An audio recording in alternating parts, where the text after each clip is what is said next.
Welcome to Mondays with Maxy, the final one for season 2015, and a very special edition today where Maxy will predict his top 5 for the 2015 Copeland Trophy, as well as highlight the best young player at the Magpies. But Maxy, let's first review the season.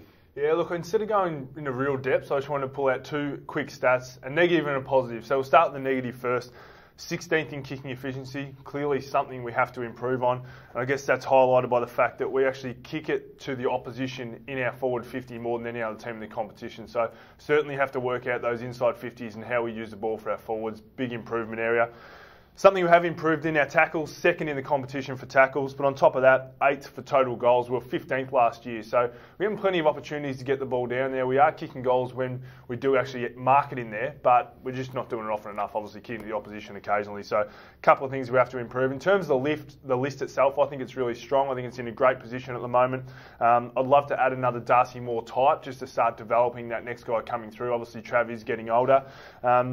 But also maybe 2 or 3 kickers across half-back. I think late in the season we saw Scotty Pendlebury go back there. So if we did bring in someone like a Treloar, we might allow one of our midfielders to go back and play at half-back. I think the Maynard will get better down there kicking. Scharenberg showed late in the season he's really good, but we just need a bit more rebound across half-back. There are certainly, though, plenty of positive signs going through to 2016. I know it didn't end well on Sunday, but plenty of positives. Yeah, absolutely there is. And as you say, I think a lot of Magpies fans are disappointed that we did get so close and we showed so much, particularly through the middle of the season, challenging some of those best teams. But in the end, you look at the big picture looks bright, and I think moving forward we're going to be a real chance to contend in the coming years. Okay, well, let's look at your Copeland Trophy top 5, and we'll start with number 5. Number 5 is Marley Williams. I think he's really taken his game to another level. 83 rebound 50s, so that led the team, and it was the 10th most in the AFL. So been really capable of actually getting the ball himself and then creating from half-back. We see him here, so he followed his opponent in, so playing on really good players and then working through from there. Just got confidence, just got that sidestep, backed himself a lot more.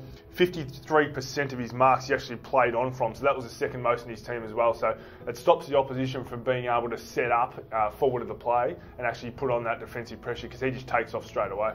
He's got great composure, and I think that's one of the things that really has been one of the reasons why he's improved. He's so composed when he has ball in hand. Absolutely, and he's tough as nails as well, and that's why I love him and love playing with him over the last few years.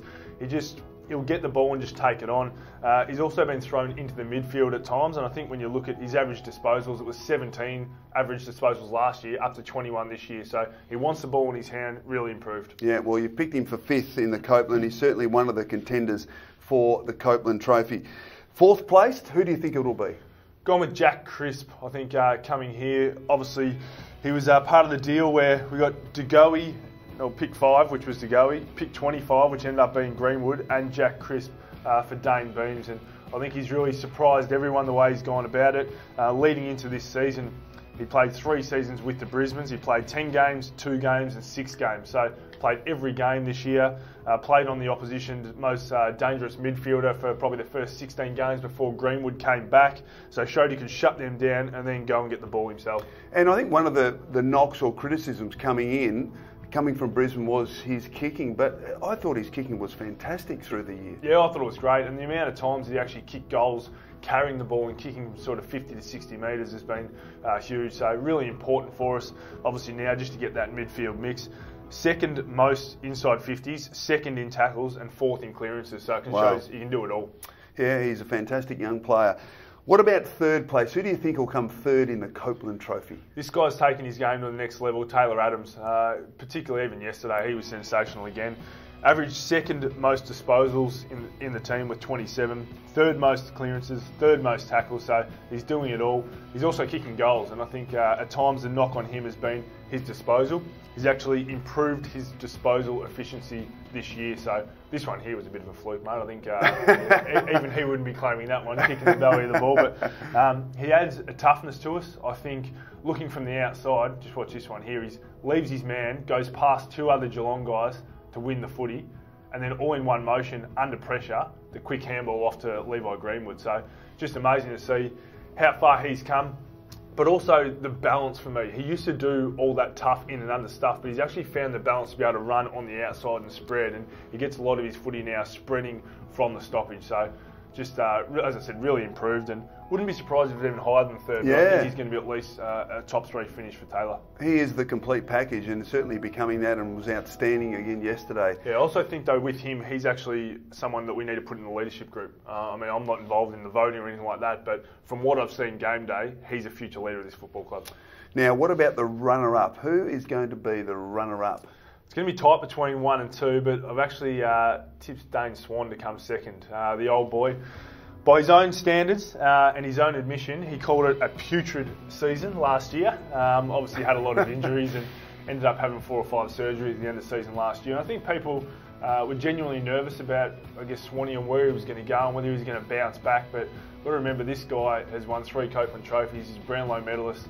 Stiff not to win 2 Brownlow medals, but he's just all class the way he goes about it. Very different to everyone else out there. Obviously, at times can look like he doesn't care, but he's someone who's very proud in his performance and he's really performed for the Collingwood Footy Club this year. How long do you think he could keep playing for? I certainly think he could play the same standard again for at least next year, and then beyond that, I think it's going to be up to Swanee. If he can look after his body and if he really wants it and has a desire to keep playing, I think that we'll start to get into the window with the Collingwood Footy Club the next 2 or 3 years where they're going to be challenging, and that will just add to him again. We'll go, all right, well, we're challenging. I'm a chance to sneak another flag here. Absolutely, and I think what we've seen in those last couple of highlights is his ability to go forward, and he may well spend more time forward over the next couple of years, yeah, but he is a real asset. And he's a tough matchup when he goes forward there because he's so strong, and for someone who hasn't done that many weights, he was always in top 3 bench press out here, so he's done really well. What about the winner? Who are you forecasting to win the Copeland Trophy? I've gone with the skipper to win his 4th, I think it is. So Scotty Pendlebury, just model of consistency, and he's been that since the first day he actually stepped into the joint here. Played every game, averaged 29 disposals, 5 marks, 6 clearances, 5 inside 50s and 4 tackles, and a goal a game. I think that's the other part for Scotty, where he's added that to his game where he's kicking more goals. The big stat for me though, he's #1 in the competition for metres gained. So to see that, when you look at him, you think, oh yeah, he sort of goes on the 45 or goes a bit sideways and then gets a ball again and really sets other players up. But he's actually carrying the ball and using the ball longer a lot more now. As I said, #1 in the competition, that's just huge. Well, there you go, Scotty Pendlebury, another Copeland Trophy, and what an outstanding example he has set for this group in 2015. Let's just recap your top 5 for the Copeland Trophy in 2015. Marley Williams, Jack Crisp, Taylor Adams, and a tough fight between Dane Swan and Scott Pendlebury to win the Copeland. Couple of apologies. I think obviously those last couple of spots are tough, but I think Trav Varco's had a really good year. Sidebottom missed a fair bit of footy, so only played the 16 games, but I think that he'll be challenging up there late. Nathan Brown and Tommy Langdon have probably been the best of the defenders. You've named 15. No, name me 5. It's just a couple of extras they might fill out the 10. What about your best first-year player?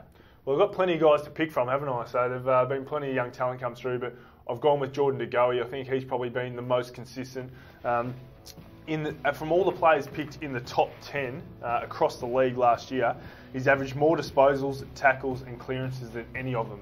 So you look at guys like young Brayshaw with Melbourne, who's come in and been super impressive, but Jordan's the one who's done it. So played 16 matches, averaged 14 disposals, 7 contested possessions, so we know that he loves the contested possession. Probably a bit like Taylor Adams in a way early in his career, where he's got to start to find that balance where he can work to the outside, get that part of his game right, but that'll certainly come. We know that he loves the hard ball, which is great, kicking goals, and also just finding his opponent. I think when we turn the ball over, he's got to make sure that his awareness and just turn the ball over, click, bang, straight into defence. So Jordan De Goey, obviously Moore, Maynard, Scharenberg, Marsh, all been really impressive, but I've gone with George for his consistency. There's only one thing more impressive than Jordan De Goey, and that's the new book. From rookie to premiership captain, My Life in Football, Nick Maxwell. What a great read. It is, mate. I know that you went over and bought it straight away as soon as you saw it. So and got you to sign it. You were lining up. You had your whole family actually lining up out there. True story. But yeah, it's probably aims more at the 10 to 18-year-olds. I think a lot more pictures, not just read from cover to cover in terms of writing, but a lot of personal photos and behind-the-scenes photos, so something for our and fans. Available from? All good bookstores, there obviously, here at the Holden Centre or online at Collingwood Footy Club. Fantastic. Well, Maxy, it's a bit of a sad day because that's it. It's all over. That's it. Mondays with Maxy. Thanks for watching. It's been a fantastic year. And just a reminder, there are still a few tickets remaining for this year's Copeland Trophy to be held at Crown Palladium on Friday the 9th of October. So head to collingwoodfc.com.au to secure your seat, and stay tuned to Collingwood Media's coverage of the VFL Magpies as they continue their finals campaign this weekend. Thanks for watching. Go Pies!